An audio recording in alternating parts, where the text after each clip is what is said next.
Hey guys, how's it going? Hope you're doing well. My name is Crown, and today I'm going to read you some very interesting stories that I hope that you're gonna love. And now, without further ado, let's go!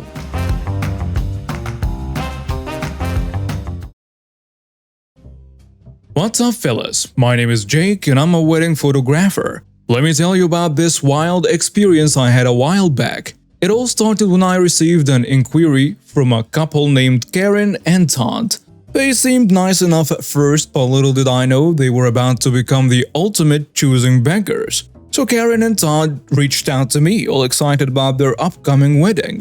They mentioned they loved my portfolio and wanted to hire me for a full-day photo shoot. We arranged a meeting at a cozy cafe, and there they were, all smiles and sipping their fancy coffees. They complimented my work again, which was nice.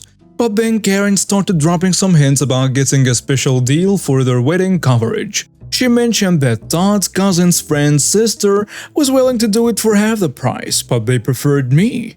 Gee, thanks for the compliment, but I have bills to pay too, you know? Trying to be accommodating, I offered them a small discount, but that only seemed to fuel their entitlement. Karen looked at me with that smirk and asked, "Can we get it for free? Think of all the exposure you'll get." I chuckled, thinking she was joking, but oh boy, she wasn't. Obviously, I refused, told him that this is not how it works and that we, photographers, have bills to pay to, just like everyone else. After my initial refusal to do the wedding photography for free, Karen and Todd's demeanor shifted drastically. The smiles vanished, then Karen said, "Oh, so you're not willing to do this for us? Do you have any idea who we are?" "I'm sorry, but I can't afford to work for free," I replied calmly. And that's when Todd chimed in. "You do know we have a considerable social media following, right? Our negative posts and reviews can seriously damage your business." As he uttered those words, I saw a malicious glint in their eyes. It became apparent that they weren't just looking for a good deal. They were aiming to exploit their influence to strong-arm me into submission. Now I won't lie, the thought of negative posts and reviews flooding my social media accounts was intimidating. As a small business owner, I rely heavily on positive feedback and word-of-mouth referrals. I'll admit though that I might have missed a little detail on purpose earlier. You see, before I went to meet them to discuss their request, I received a message from a fellow photographer. When she caught wind that they had reached out to me, she decided to pick up the phone and warn me about Karen and Todd, saying that they had a reputation for threatening photographers into doing free sessions. "Be careful," she said. "They have tried this with multiple photographers before they got to you." Well, that was all the information I needed. Armed with this knowledge, I devised a plan to turn the tables on them. On the day of the meeting, I made sure my camera was set up discreetly, camouflaged by my bag on a coffee table, recording the whole ordeal. I greeted them with a smile, but inside, my heart was racing with anticipation. I knew this was a risky move, but I wanted to put a stop to their tyranny. So following my plan, I decided to play along and make them believe that I would give in to their request for a free session. I replied to their threats with an air of hesitation. "You know what? Fine. Let's discuss this further, and maybe we can work something out." Karen and Todd exchanged smug looks, thinking that they had me exactly where they wanted. Karen smirked.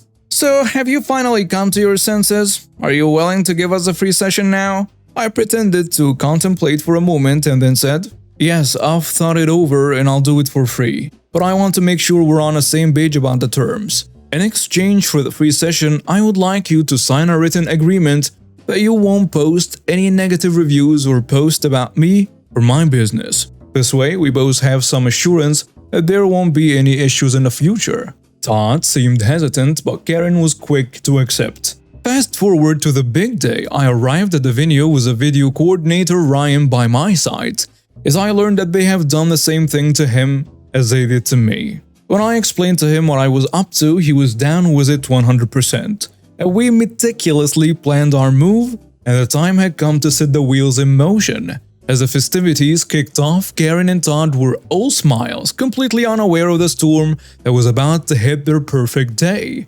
I kept my cool and played the part of the friendly photographer, capturing moments that would soon become unforgettable.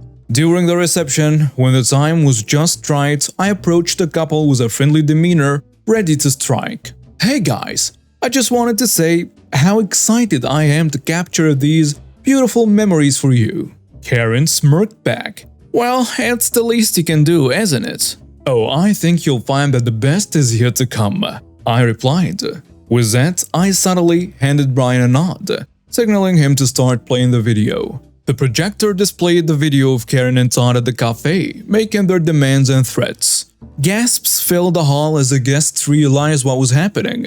The couple's faces turned pale, and their attempts to defend themselves fell flat. People started murmuring, and some of the guests began to leave the wedding in disgust. "What is this? How dare you?" Karen shouted, trying to regain control of the situation. But it was too late. The video had exposed their true colors, and there was no going back. I calmly replied, "Well, this is what happens when you try to manipulate and blackmail people. Your guests deserve to know the truth." As Karen and Todd struggled to save face, the atmosphere at the wedding had changed dramatically. The once joyful celebration was tainted by their entitled behavior. With the truth out in the open, I turned my attention back to my camera and focused on capturing genuine moments of their shock and horror. As the night came to a close, Karen and Todd were left to deal with the storm they had been hit with. The damage to their reputation was irreparable, and their wedding day had turned into a cautionary tale.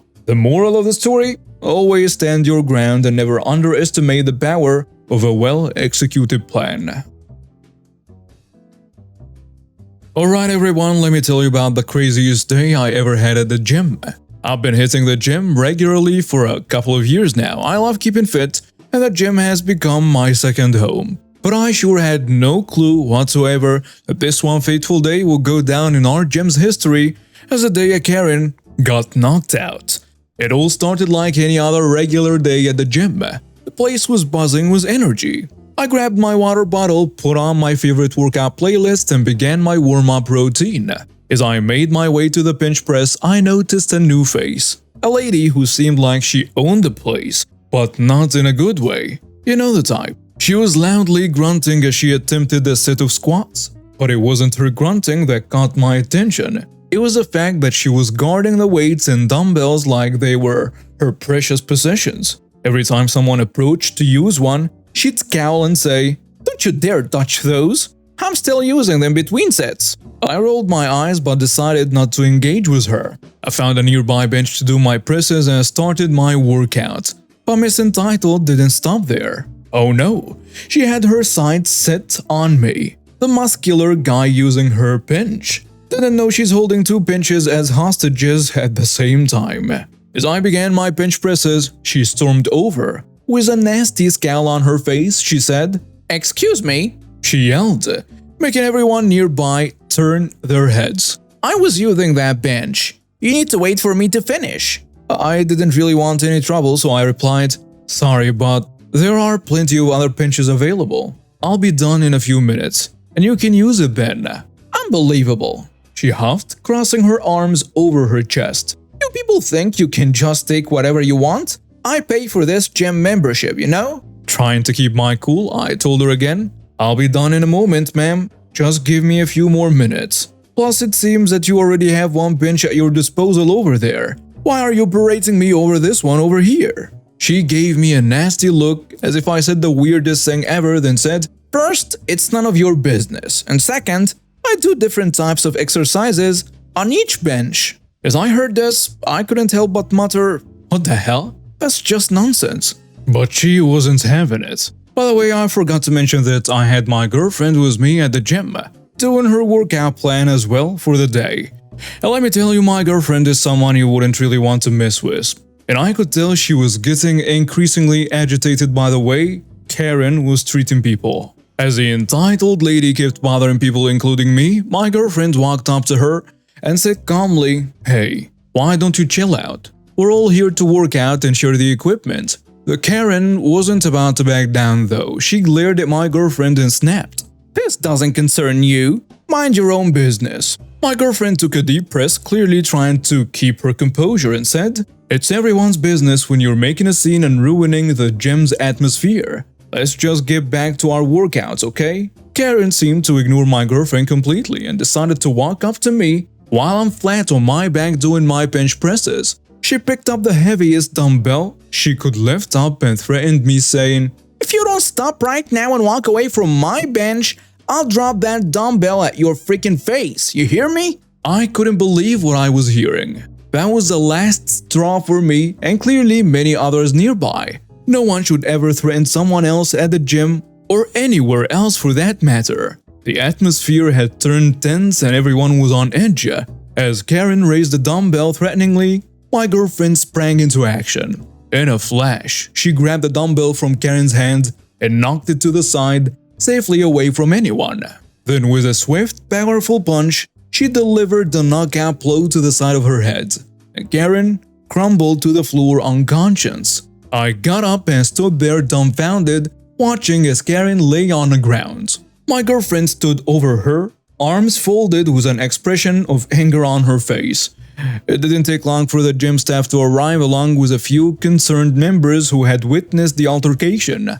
The gym manager called the police to sort things out and check the security footage. When the cops arrived, they took statements from several witnesses, including me, and I explained what had happened and how Karen had been behaving rudely and threateningly before getting knocked out. The security footage backed up our stories, clearly showing Karen's aggressive behavior. As they waited for the ambulance to arrive, my girlfriend looked at me and smiled. "I'm really sorry I had to witness that. It's just I can't stand bullies and entitled people ruining everyone's lives like this." I nodded, still amazed by how she handled the situation. "No need to apologize. You did what you had to. And honestly, it was kind of impressive." The police gathered enough evidence and testimonies to take action, and Karen was taken away in an ambulance. Clearly, she had brought it upon herself by being so entitled and also aggressive. I mean, you can't just threaten someone that you drop a dumbbell on their head like that.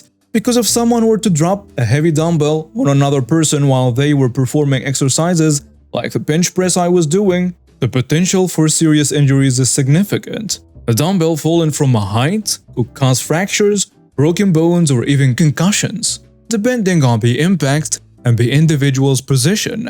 Any injury to the head and neck region can be life-threatening. It could literally lead to traumatic brain injuries, spinal cord injuries, and other life-altering complications. In my opinion, the gym is a place where people come to better themselves physically and mentally, and everyone deserves to feel safe and supported. Threatening or engaging in violent behavior not only endangers others but also goes against the very spirit of the gym community. At least, that's what I believe in. Anyways, the rest of the day at the gym went smoothly, with everyone focusing on their workouts and sharing the equipment like usual.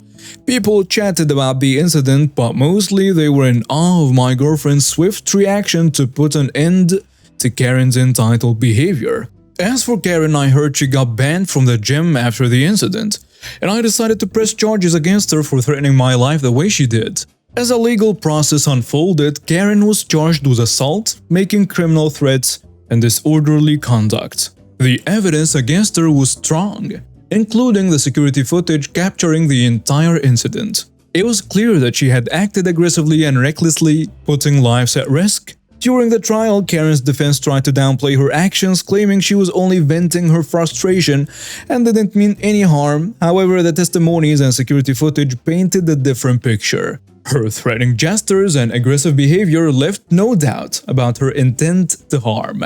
As a result of the trial, Karen was sentenced to 3 years in prison and mandatory counseling for anger management. Clearly, the judge took into account the severity of the threats. After all, it was a serious offense. The dumbbell in this setting was considered as a deadly weapon. As for me, I am so glad that I'm on the good side of my girlfriend. That one is surely a keeper. And this story will serve as a reminder to not piss her off ever. So a bit of backstory. I didn't actually witness this event, but one of my primary school teachers, Mr. Donnelly, told the class this. Now I'm just going to say that even up until this point, even when I'm in secondary school, he was the greatest teacher I ever had. I'll keep this part brief, but I have nothing but praise for him. One day he was giving us a lesson on how important and strong determination is. He said he used to work in a school in Dublin, Ireland's capital city, and how he once taught a class that was mostly made up of migrants. This will be important later. Now Ireland has 3 national sports: handball, hurling, and Gaelic football. Gaelic football is the one that's relevant to the story, but I'd highly recommend checking each of them out. Now Gaelic football combines the elements of multiple sports such as soccer, basketball, rugby, and so on, even though it was created long before any of them. Over 3,000 years ago, in fact. Some of the basic rules are there are 15 players on a team. The goals are like rugby goals but with a net, and you score by either kicking the ball over the crossbar and between the posts for 1 point or into the net for 3 points. Whichever team has the most points by the end of 70 minutes will win. There are a lot more rules, but they are not relevant to the story. One day, he decided to sign them up for the primary school football, and it's a primary school Gaelic football tournament.